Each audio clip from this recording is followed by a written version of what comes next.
नमस्कार दोस्तों, हम लोग देखते हैं 7 जुलाई 2026 का करंट अफेयर जो सभी प्रतियोगिता परीक्षाओं के लिए महत्वपूर्ण है।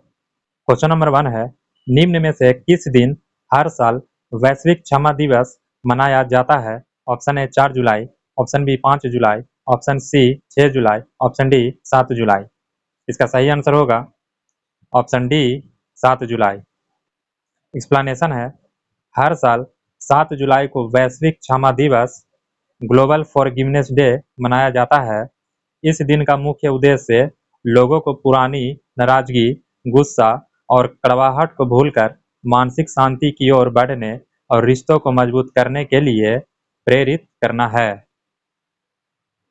क्वेश्चन नंबर 2 है, निम्न में से किस राज्य में भारत की पहली ग्रीनफील्ड इंटीग्रेटेड और पेट्रोकेमिकल्स कॉम्प्लेक्स वाली रिफाइनरी का उद्घाटन किया गया? Option A Tamil Nadu, option B Bihar, option C Rajasthan, option D Madhya Pradesh. इसका सही आंसर होगा ऑप्शन सी राजस्थान। एक्सप्लेनेशन है, प्रधानमंत्री नरेंद्र मोदी ने राजस्थान के बालोतरा जिले के पचपदरा में भारत के पहले ग्रीनफील्ड एकीकृत रिफाइनरी सह पेट्रोकेमिकल कॉम्प्लेक्स का उद्घाटन किया। HPCL Rajasthan refinery, Hindustan petroleum corporation limited और राजस्थान सरकार का एक संयुक्त उपक्रम है। इस परियोजना का उद्देश्य भारत की ऊर्जा सुरक्षा को सुदृढ़ करना, घरेलू विनिर्माण को बढ़ावा देना, रोजगार सृजन करना तथा पश्चिमी राजस्थान में औद्योगिक विकास को गति देना है। क्वेश्चन नंबर 3 है, I2SEA सबमरीन केबल सिस्टम परियोजना के लिए भारत ने सिंगापुर और किस देश के साथ साझेदारी की है? Option A Vietnam, option B Malaysia, option C Cambodia, option D दक्षिण कोरिया। इसका सही आंसर होगा ऑप्शन बी मलेशिया। एक्सप्लेनेशन है, I2SEA समुद्री केबल परियोजना भारत, सिंगापुर और मलेशिया के बीच डिजिटल संपर्क को नई ऊंचाई देने वाली महत्वपूर्ण पहल है। इसके माध्यम से AI, क्लाउड कंप्यूटिंग और उच्च गति वाले इंटरनेट नेटवर्क को मजबूत आधार मिलेगा। साथ ही यह परियोजना भारत को वैश्विक डिजिटल अवसंरचना और डेटा कनेक्टिविटी के क्षेत्र में और अधिक सशक्त बनाने में महत्वपूर्ण भूमिका निभाएगी।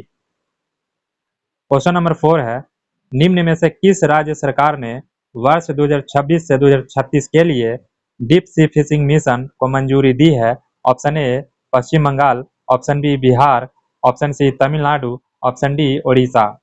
इसका सही आंसर होगा ऑप्शन डी ओडिशा। एक्सप्लेनेशन है, ओडिशा राज्य सरकार ने वर्ष 2026 से 2036 के लिए डीप सी फिशिंग मिशन को मंजूरी दी है।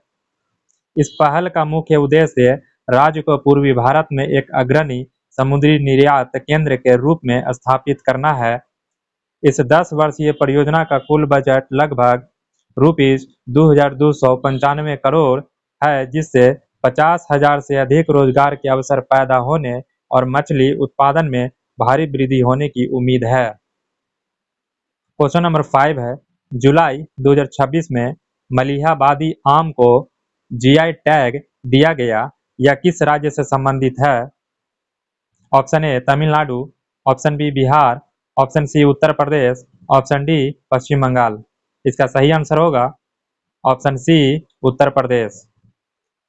एक्सप्लेनेशन है, मलिहाबादी आम का संबंध उत्तर प्रदेश से है। यह मुख्य रूप से लखनऊ जिले के मलिहाबाद और आसपास के क्षेत्रों में उगाया जाने वाला एक बेहद प्रसिद्ध दशहरी आम है। जुलाई 2026 में उत्तर प्रदेश सरकार ने आम महोत्सव के दौरान मलिहाबादी दशहरी को काकोरी ब्रांड के रूप में नई पहचान देने की घोषणा की। क्वेश्चन नंबर 6 है, 1 से 7 जुलाई तक भारत में वन महोत्सव के कौन से संस्करण का आयोजन किया गया? ऑप्शन ए 75वां, ऑप्शन बी 77वां, ऑप्शन सी 79वां, ऑप्शन डी 81वां। इसका सही आंसर होगा ऑप्शन बी 77वां। क्वेश्चन नंबर 7 है, तीजन बाई का 70 वर्ष की आयु में निधन हो गया, वे कौन थे? ऑप्शन ए लोक गायिका, ऑप्शन बी भूवैज्ञानिक, ऑप्शन सी पुरातत्ववेत्ता, ऑप्शन डी शास्त्रीय नर्तकी। इसका सही आंसर होगा ऑप्शन ए लोक गायिका। एक्सप्लेनेशन है, छत्तीसगढ़ की विश्व प्रसिद्ध पंडवानी लोक गायिका डॉक्टर तीजन बाई, जिनका 70 वर्ष की आयु में रायपुर के एम्स अस्पताल में लंबी बीमारी के बाद निधन हो गया, वे महाभारत की कथाओं को अपनी दमदार आवाज और अभिनय के जरिए मंच पर जीवंत करने के लिए जानी जाती थी। तीजन बाई ने उस रूढ़िवादी परंपरा को तोड़ा जिसमें महिलाओं के लिए पंडवानी गाने की मनाही थी। उन्होंने इसे केवल एक क्षेत्रीय कला तक सीमित न रखकर अंतर्राष्ट्रीय स्तर पर पहचान दिलाई। भारतीय कला और संस्कृति में उनके अभूतपूर्व योगदान के लिए भारत सरकार द्वारा उन्हें देश के सर्वोच्च नागरिक सम्मानों में से एक पद्म विभूषण 2019 में मिला था और इनके अलावा पद्म भूषण और पद्मश्री से भी सम्मानित किया गया था।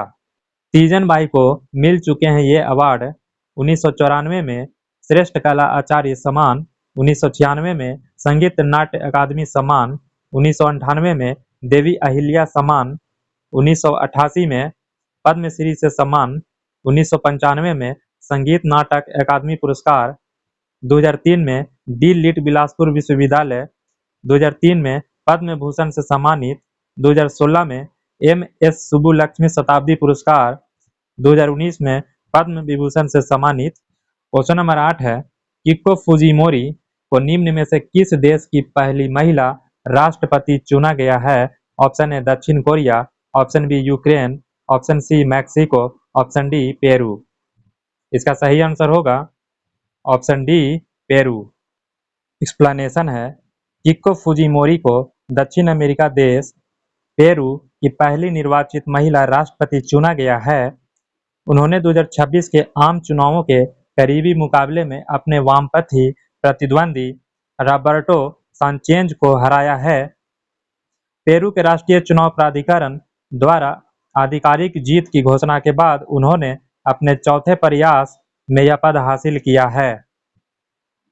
क्वेश्चन नंबर 9 है, इंग्लैंड और वेल्स में आयोजित T20 महिला विश्व कप 2026 का खिताब किसने जीता है? Option A Bharat, option B Australia, option C England, option D New Zealand.